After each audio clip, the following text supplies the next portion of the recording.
The topic is the U.S. colored troops and the Battle of Nashville, and we're talking to Leo Kwame Lillard. And of course, Professor Lillard has been giving us quite a bit of information in reference to his background. But let us continue this and have you to give us some information about the participation of African Americans in the war that we will eventually dealing with the battle. I'd be glad to, Dr. Haney. I think as a child growing up in Nashville, I lived in South Nashville, and we had to walk to Cameron Junior High School, which is another part of South Nashville. And we walked right past this huge old haunted-looking hill every day for 3 years. Had no idea that it was called Fort Negley. All we know was a place that our parents said, "Don't you go up there, boy. It's haunted. It's an Indian fort."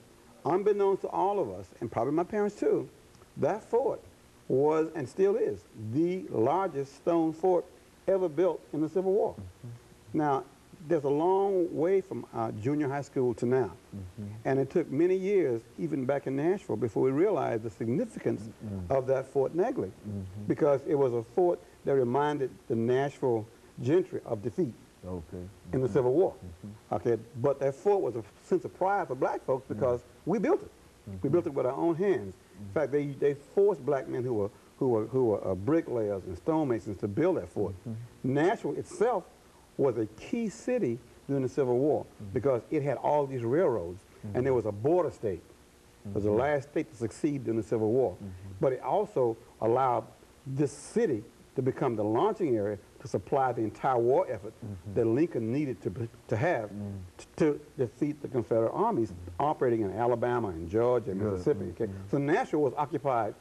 It was only one of two cities occupied, Nashville and New Orleans.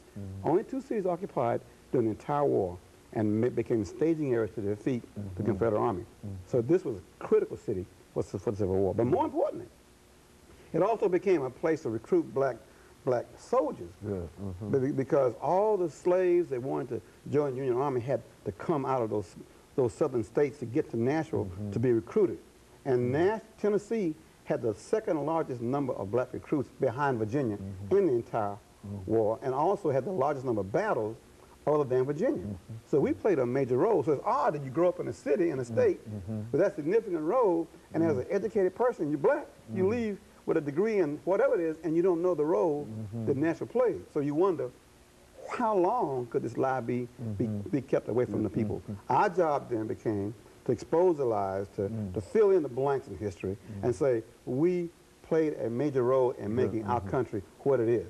We didn't just do what's in the movie Gone with the Wind. And it's odd, Dr. Haney, that the stamp this year is Hattie McDaniel, the black stamp, and she played Mammy in Gone with the Wind. All right? And it's odd that you would have that stamp come out the exact year we put a statue up that totally contradicts the stamp. I mean, the men who that statue is made for wasn't singing old Massa and singing, you know, we should overcome. They were fighting for the rights of their freedom and the rights of a nation. And it's amazing it's taken that long to do that. So we're kind of proud of the fact that we can fill in those blanks and say we have a right to claim that this country belongs to us because we defended it with our blood. In the cemetery on Gallatin Road, Dr. Haney, there are 1,900 black men buried there from the Civil War who fought in the Battle of Tennessee, and particularly the horrendous Battle of Nashville. Well, could you repeat that number there? Because I mean that's about 1,940 black men that are buried there already in the buried there in a section called United States Colored Troops. It is in the back of the cemetery next to Kmart on Gallatin Road. When you go under the train track, you turn left, and there you will find up on the hill 1,900 graves with the inscription USCT on the headstone. That signifies that they were Union soldiers of African descent. And they bled and fought bravely and defeated the Confederate Army. In fact, they defeated the last real army in the entire war that was effective. That caused the surrender of Lee and to Grant, which ended the Civil War in favor of the Union Army.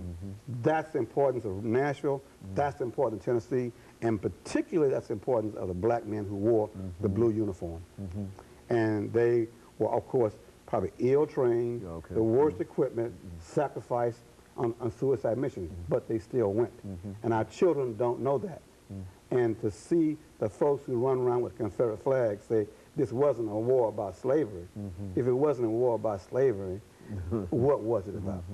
What was it about? And we're just so proud that the Civil War stories that are coming out now, trying to fill in that gap and not make Gone with the Wind the only interpretation of that era in our country. And most of us as children, including myself and you too, until you were 20, 30 years old, you assumed that Gone with the Wind was correct.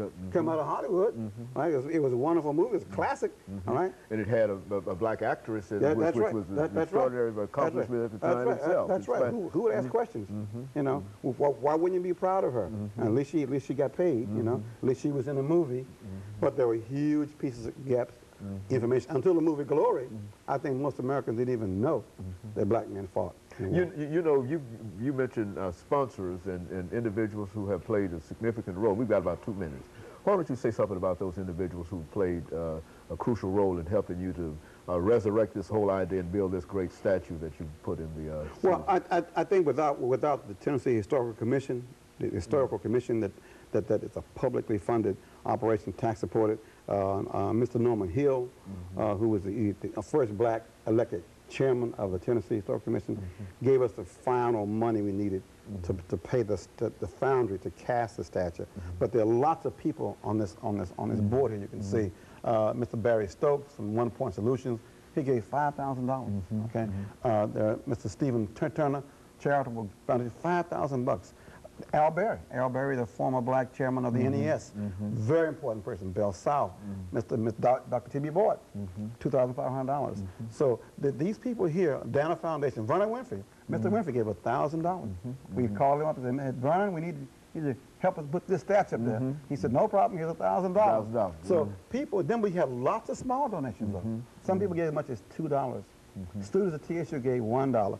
But it took all those students and all the people to put that $48,000 little nest egg together to get the statue. And so the statue cost $48,000 is the total price. That's correct. But that's just the beginning. We still have promises to our major benefactors and major donors. We've got to honor those commitments by giving them some piece of artwork to say thanks for what you did. We committed to that. We have to maintain the statue. Very good. Most importantly, we've got to advertise it. Very good. And of course, what we'll do when we come back during this final segment, we'll talk about the Battle of Nashville and give you an opportunity to say some additional words in reference to some of the support that you need. Okay. And of course, we'll be back with our audience following this short commercial break.